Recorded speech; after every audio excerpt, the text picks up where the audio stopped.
Tricky Tuesday. Yeah, so, well, anyway, I just got back from Pep Boys. Yeah, because I had to get like 3 more sets of lug nuts. And they're all right here. Yeah, out like nearby the area. So it comes with 4 like this and some forcing on here.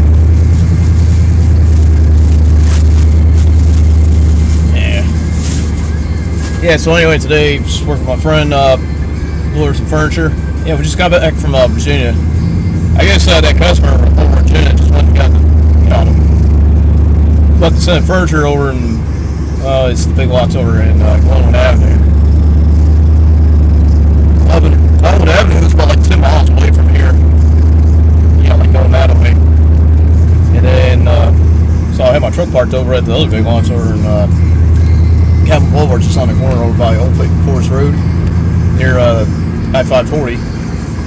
Yeah, so we went over to get that.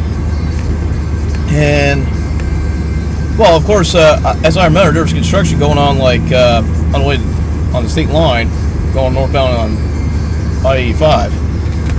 Yeah, so I don't know what's been going on, because, like, the first time I went in there, like, about a week ago, just, picking up a couple conductors over Richmond, I had to go through that site, and it was like 55 miles an hour. You had to go like the left side of the road, and they have like the barrier right there, so it's like, 2 lanes there for the highway. Yeah, I think that's kind of weird. I don't know why they were doing that, because I know it was like that last week. Because I was thinking about taking a tour of Virginia, visit a friend over Petersburg. Okay, I don't understand why these trucks are racing right by me. That's fucking stupid. Like I said in other videos, they just passed a law saying that, you can't go over, not even one mile an hour. You're supposed to, you can't go 1 mile over the speed limit. Like, let's say the speed limit is 45, which it is now. You can't go even 46 to 47. You can't even go 5 miles above the speed limit. And these guys, they look like they're racing about probably going 60 miles an hour. I don't know why they do that shit. Yeah, but they're going to get caught someday. Well, anyway, another crazy thing in Virginia, it's illegal to have a radar detector. Yeah, I know that. I thought that was kind of crazy anyway, because, like, well, this is the first time I had a radar detector, like, over a year. And I was thinking if I had to go, see that friend over to Petersburg, or to go visit my family in Pennsylvania, which I had to go up 95 to find a way here. I don't even want to just keep running. Well, just give me a second.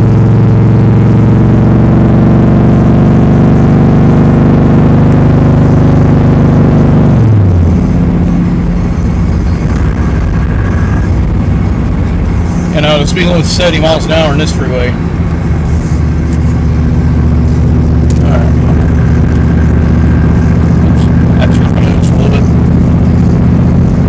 course, when I set the cruise control, I had to make sure the tachometer is like below 2,000 RPMs. It's at 1,900 RPMs, but it's better to like below 2,000. Well, anyway, radar detectors are illegal in Virginia. I don't know what it was. They're always with from there. One of those Petersburg. She said something that a lot of people are smuggling stuff out of the state. And I'll tell you, well, what's the radar detector to do with what they're smuggling? Like, it doesn't make any damn sense, because everywhere else you had to use it. You can use it. I don't know why up there it is illegal. Yeah, so if you got caught with it, yeah, then they'll pull you over. And I'll think, well, okay, if I have it unplugged, maybe they won't call me then. It's off. They won't send a signal through the Virginia State Police. Small cars. Yeah, they call it state police. We call down here in North Carolina, we call it North Carolina State Troopers. Or we had the highway patrol. Yeah. But anyway, that trip over Virginia, that's let's see, it was on exit 4, off of I-85, Virginia State Highway 904 or 908, I can't remember now. But it's somewhere in there, like, we're literally in the middle of nowhere in Virginia, like a lot of farmland. But the crazy thing is, the taxes, especially in the countryside or unincorporated county over there in Virginia, like, it's a lot higher than what this county is. This is Lake County, like, it's probably a lot more higher. I don't understand it. Like, but I know a guy lives in Henderson, an old guy. Lives in Henderson, his land, and he says a little bit more than what he needs to be paying. I think it's a little bit more than what Lake County is. They live in Franklin County. He's in Henderson. But, you know, some people come from Virginia who moved out, and they said it was like a lot higher there. And they're not even in the freaking city. Like, that to me doesn't make any sense. And then, I'm on this, one of those country roads, like, let's say you're crossing a creek or a river, like on the bridge, they don't even have a guardrail on both sides. They have like two signs. It's like vertical, it goes up, it's like, let's say it's 30 feet tall, and plus it has black and white stripes going diagonal or whatever. That's all you see, and like, there's no guardrail. Like, damn, just left out that damn bridge, they didn't see that damn sign. That guy sucks.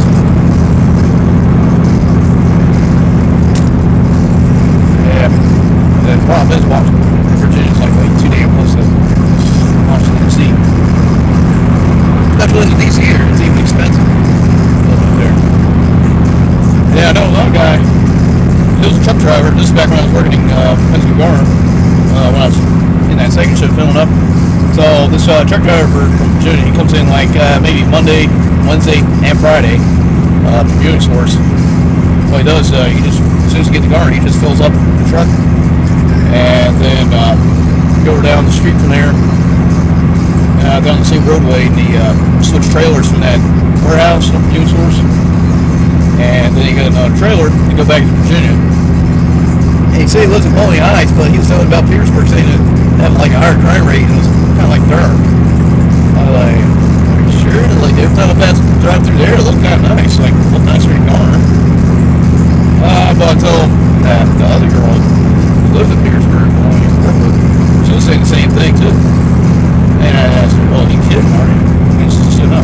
I said, come on, you come to my hometown in Eastern Pennsylvania, it has a higher crime rate than Durham. Plus it looks shitty looking. Like they still have the same houses they had 100 years ago. Of course, everybody comes from New York City. Yeah. And then so there's like the detour going, you know, from US 1. You had to come through, I don't know, this is US 1.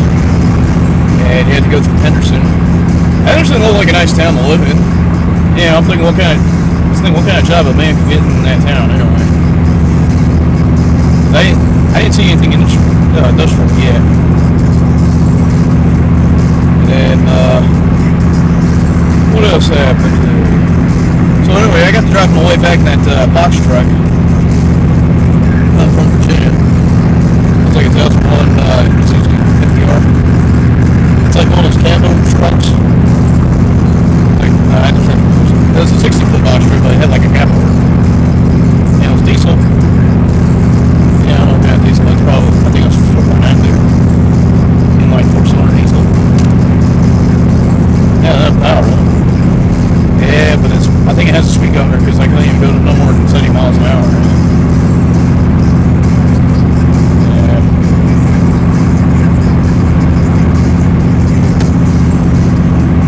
Then, let's see. And then drive back over there, and then finally came back to Raleigh. So yeah, I left the state for just one day, and I came back. It's only like maybe 2 hours to go there back. Came back. Made a little extra money. I mean, I had money to go over anyways. And then while I was there, I had to go pay my car insurance bill. Well, you pay both cash and debit, so that's what I did. Save some money. And let's see, today's the 26th, so a couple days it's going to be the 28th. That'll be 2 years that I have LU counted. Because I bought it in April 28, 2014. Back when it had 163,000 miles. Right now it has 194,000 miles. So I still got a long way to go to go 200,000 miles. Oh, another interesting thing in Virginia. The gas stations, the gas prices, like, I saw a gas station that the unleaded was like $1.81. No, $1.81. Fuck. I paid like $1.99 when I filled up gas in this truck, and I didn't even finish with the tank in. Like I went 100, like I always reset the trip meter, so I got like 285 miles on the tank. I mean, it'll last me until 100, maybe 370 miles. I usually fill it up like 5 miles before that. Yeah, and it's a 30-gallon tank. So I'm thinking to myself, oh, okay, maybe I can just take a trip to Virginia or that same exit I got off. Just fill up my gas, you know, like $1.81 a gallon and come back. Well, essentially, if I go to Virginia, you know, I like, especially Richmond, come from there, I probably make it there one tank. Oh, radar's going.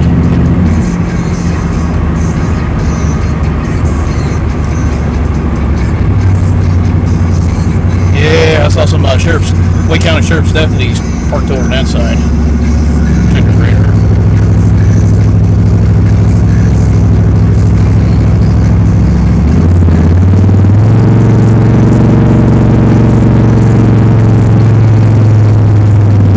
I just pushed the resume button on the cruise control switch when I put the gas back on, man. Just give me where I left off. For now, I'm all the way back north and shit. So yeah, I had to take a long way. Instead of going like from here to the 440 on top, you know, eastbound I-40 going to the US 70. All I had to do is go like, you know, from here. I just got off New Hope Road, which is 2 miles away on the exit, and then it connects me to Jones South Road, takes me back over to Garden, cross over I-40, and then cross the 70, there's Stone Drive, and take me over to the gym. It's a lot quicker that way. Yeah, of course, like, I don't know, probably 4 or 5 years ago, they didn't even have this highway. Well, when I moved here, they didn't have this highway. That was 12 years ago. And I figured it's going to take forever to just get to the east, you know, get to I-95. What I can't stand is like, essentially when I lived, you know, back over to New Jersey or Pennsylvania, like, especially right in with my parents, like, every time I come home by myself, I come in a lot faster. My dad took, let's see, when he gets off the 440, he takes this highway, 495, goes all the way that way, which goes to I-95, or Rocky Mountain. Then it just makes us left turn to go northbound I-95, and then it goes from there, and that took forever. Well, the last time we went through there, I think we took I-695 around Petersburg and Richmond to get back to 95, and that took forever. Especially that girl, you know, from Petersburg, she said that takes forever going around there. I said, yeah, that's what I figured. You know, it's dark, you know. And I said, I came back the same way, except I took a shortcut through Petersburg. I just went through Washington Street until I went to I-95 to 85. And that was a quicker way to get there. Yeah, I don't know why I didn't think that's the idea to get there. But that, we usually just go 85 to 95, and that's how it connects through. Well, one time I went there with some friends. Back that old job that I had, just delivering the furniture. Well, we had to do a moving service, from Raleigh. No, it wasn't Raleigh. It was over at Cary, yeah. It was from Cary going over to, Silver Spring, Maryland. And I'm thinking to myself, like, why would anybody from this city want to move over to Maryland? It was part of the Washington D.C. suburbs on the Maryland side. But it wasn't like in Baltimore area. It looks a lot better than Baltimore, to be honest with you. Well, I bet you it's expensive as hell to live there.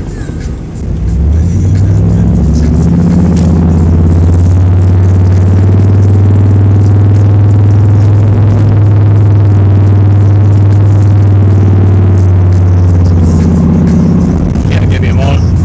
I know it seemed kind of strange. I had to stretch my nose, but it really itches.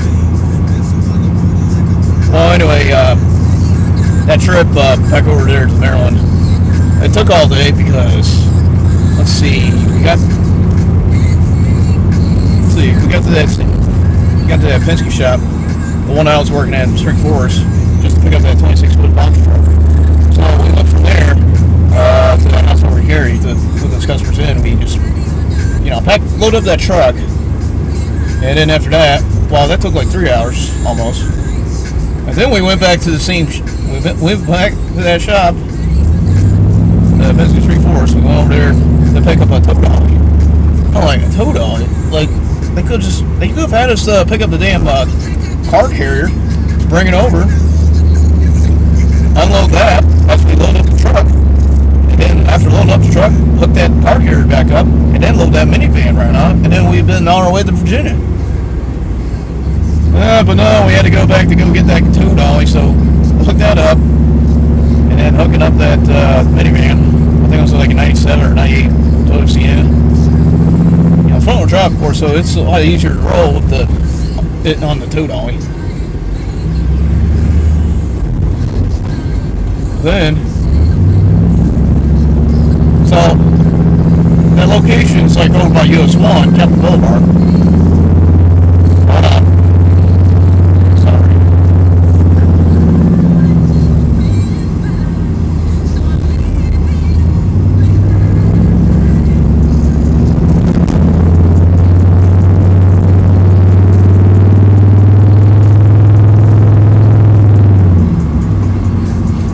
So anyway, after loading that back up, I think that's when we finally left Raleigh.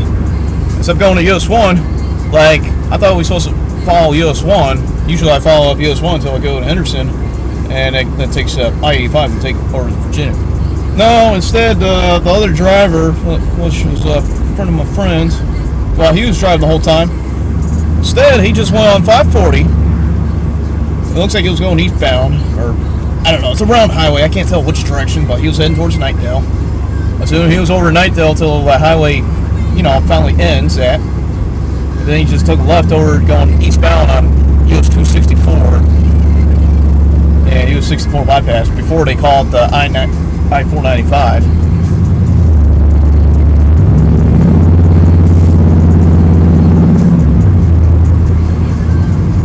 So he went through that, and then it took forever, of course, because it's a long way, especially the speed limit was 70 miles an hour.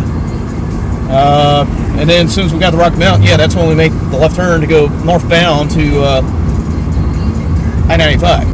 And then finally when we passed over Virginia, that's when, pulled over the truck for me to drive.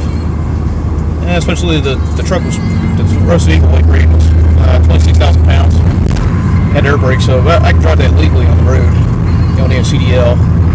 So I was driving that, was loaded up, even had that minivan behind us. And I was driving through there, I was driving through Pierceburg, of course, and then Richmond. And then before we went to Maryland, we were just taking turns anyway. So we were each driving 3 hours, so I was driving like those 3 hours up until we went to almost to Washington, D.C. As soon as we almost got to D.C., that's when I pulled over, and then the other guy, my friend, who was on we worked for, he drove the rest of the way, and we just make our way to Silver Spring, Maryland. And then we finally got there. I think it was about like 4 o'clock when we got there. I think it was like a 4-hour trip, to be honest. So when we finally got there, that's when we load up everything and load up that van. So I unloaded that van and I drove it over to the close parking spot. Well, they're moving everything in an apartment complex. Like, this was a 3-bedroom house in a 2-bedroom apartment. I'm like, nothing's gonna fit there. Yeah, there's barely any room for shit. And then after that, we got done around 6 o'clock. And then I was able to drive. No, that's not it. There was a Home Depot that ran out the Penske trucks. And then from there, that's when we dropped off the tow dolly. Yeah, and then that Home Depot, it was a nice one. Like, they have a tool rental too. You can rent out tools. And then from there, stopped at Chipotle, Mexican Grill. And then from there, I was able to drive from the gas station to fill up the truck. And then I got to drive. I got to drive from Washington, D.C., and I went back to Virginia. And then outside of Richmond, that's when we stopped. And then that's when the guy took over. About 20 miles away, getting into Richmond, and then all of a sudden we hit traffic. And I was like around 8 o'clock at night. Plus it was raining. Yeah, so we were stuck in traffic in Richmond for like, we probably wasted another 20 minutes. And then it was good. And then we hit traffic again when we went, once we got to Petersburg. And then we almost took the wrong turn, almost missed the turn. And then we went to, let's see. No, yes, exactly. We missed the turn. We should have went down 95. Because that Penske shop, they closed at 10:30 at that time. When I was working there, they closed at 11, but back then it was 10:30. So when we got there, no, we didn't get there. I had my car in there, that Chrysler, parked in there, which I should have parked across the street from there, outside the gate, because Willie's, back when I was working there, we always lock the gate when we get out.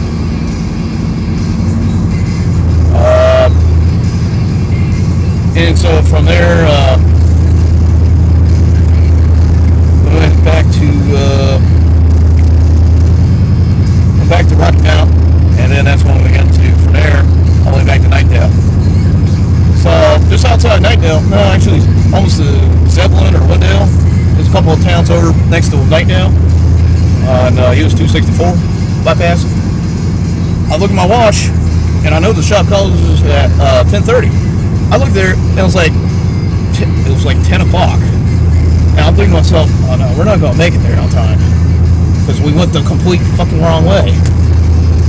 Because if we would have went the faster way that I always go to, US 1 to I-85, and then same direction going back, we probably would have made it back to that shop maybe around 9 o'clock. Instead of come back to Knightdale almost at 10:30. So we didn't have time to go there, so I had to stay at my friend's house. I had to spend the night there overnight. Of course, my friend had his truck over there, but he had no truck, so we drove over to the shop just so I could pick up my car. And so my friend would pick up his car. And then, as for the other guy who was driving, he drove back from his house while his truck was sitting inside locked in the shop parking lot too. So so he went over to his house. Well, he lived in an apartment over by Wake Forest Road, and it was like an easier way to get through. So when we were at the shop waiting for him to come by, he was taking too fucking long anyway, and then putting up the gas and shit like that. And then finally he came back. Yeah, I'm thinking, damn, I should have been driving the whole time. Would have made it wheel up all our cars out of that shop. Yeah. So those were back in, I think it was August or September 2012. That was a long ass time.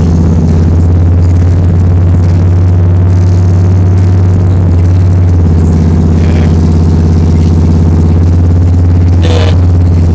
I think one time I did moving service when we were to Virginia again. It's over by Frederick. And then there's another city called Culpeper. So that's where we stopped at. It took like 2 hours to unload there, and then we came back. And then we stopped at Burger King to pick up some food, and then saved the drive in. Because, we had a different guy with us. Yeah, so the two friends were eating while I was driving. And then after he got done, that's when I pulled over. And then that's when one guy stopped. And then took a turn again. Yeah, so it's like a three-man rotation of who gets to drive the truck and who gets to eat. Yeah. So anyway, I made it back to Garner. And so I'm at the intersection of US 70 and there's White Oak Shopping Center. Sorry this has been a long video. I didn't realize it was this long. So, yeah, until next time, I'll just let you know what goes on and everything. And have a nice day, and stay tuned for the video of L.E. Econ's second anniversary. Alright, later.